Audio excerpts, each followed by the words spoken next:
Take two with Eddie Bellinger. My fault, once again. That's the way it happens. Last time we interviewed Eddie, we talked about his extensive career. Of course, he's 72 years old, 65 wins, all but 12 of those came at Oswego.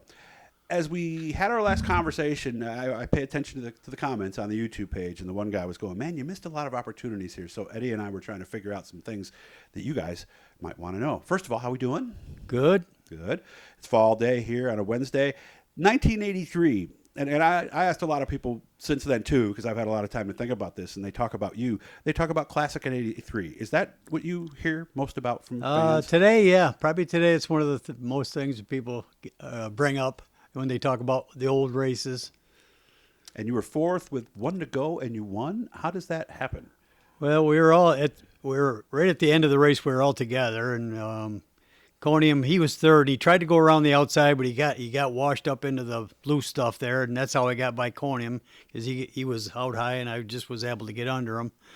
And about just going into one, Doug, his car was running out of fuel, and Bentley hit him a little harder, a little too hard, and both their cars kind of got washed out, out to the second groove. And I just happened to be there. That's all. It's not like I was running that good, and they just got washed out, and I was there. It was just kind of a lucky. I was in the right place at the right time. That's all. See, now, and I'm going to jump in here with my line. You guys have heard me say this one before. I believe luck is when preparation meets opportunity. Well, you got to be there. That's right. Somebody's got to be there. All right, so you agree with that. I just happened to be there. Yeah. Okay, but how many times have you been that guy in front? Well, the whole race. The whole race, I really didn't run that good. No. In fact, at one time I was thinking about pulling in because my front end was shaking, and really? And I said, well, I might as well stay out here. I'm still running. I'm still up there pretty good. I might as well just stay out here and get what I can get. And as it turned out a lot better than we thought we were gonna. Did the shake go away? No. Going into the turn, I had a real shimmy in the front end. Once that stopped, then I could go again. But I remember I had to make like a half a lap after we got by, and I thought, if the front end don't shake, I got it. So would it shake like when you got on the brakes, or just when you No, it loaded? was just I had a weird shimmy in the front end of that car, and it took me a while to figure out how to get it out of there. Oh, so this was not just that night? No, it wasn't just that night. We'd had it during the season too, so it took me a while to get that figured out. But what did it end up being? We just had to change things and had to change the weights a little bit, and we finally did get it out of there because that car went on to win.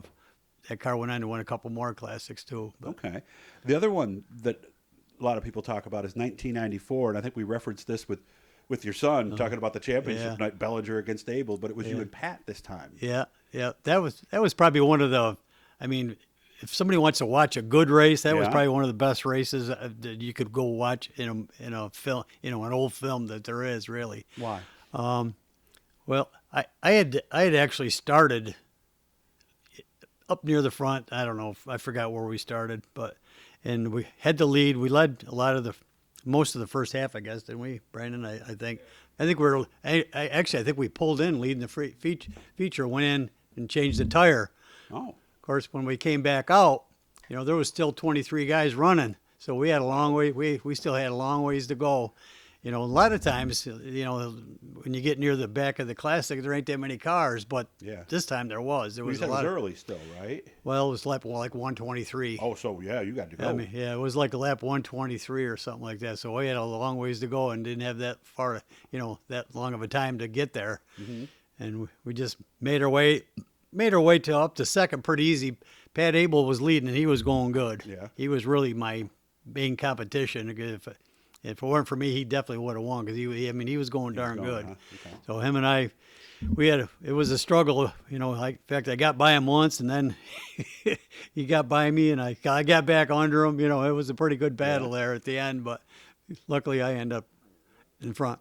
So when did you catch him? How many laps were ago when you finally caught him?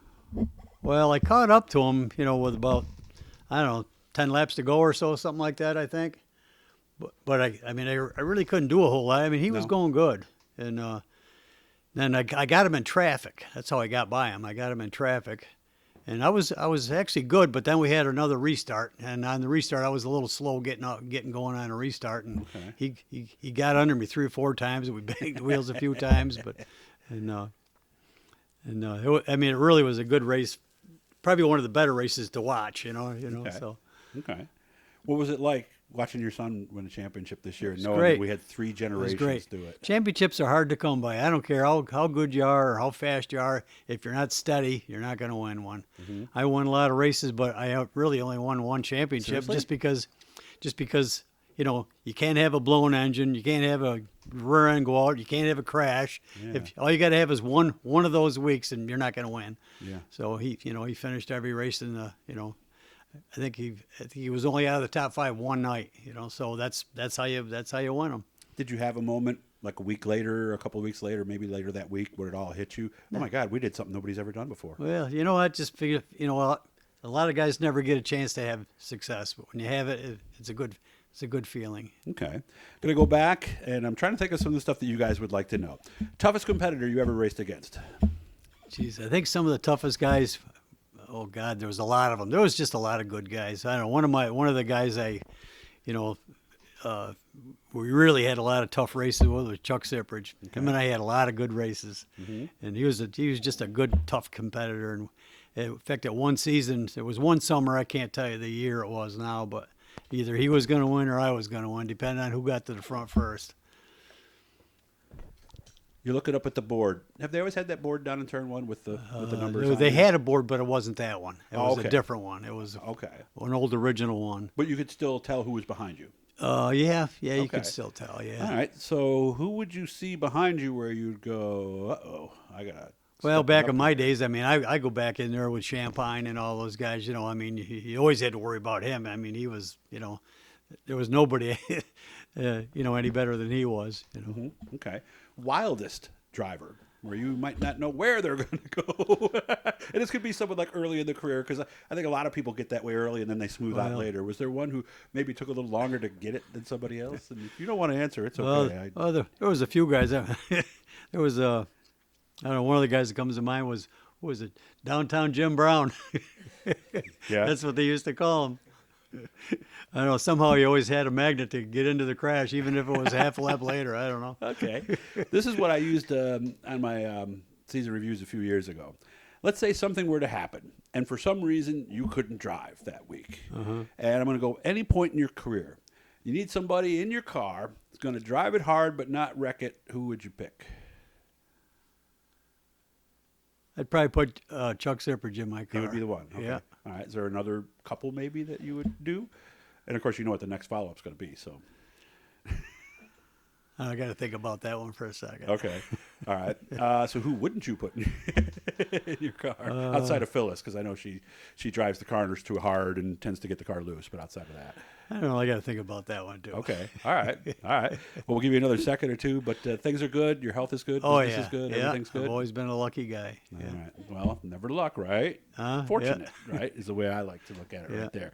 Appreciate the time. I hope you guys like this one. I do watch the comments, so if there's something that you want me to bring up later, please put them in the comments right here. Big thanks to Garofalo's, Troyer, Bicknell, Swift Springs, our friends out at Bobcat, at Finger Lakes, and everybody who's helped us this year. Always great to see you guys. All right. We'll make sure we get out some summer. We'll hit the pool, and we'll have Okay. Junior here make us some drinks, show us toddies. how All good that right. tequila is, okay?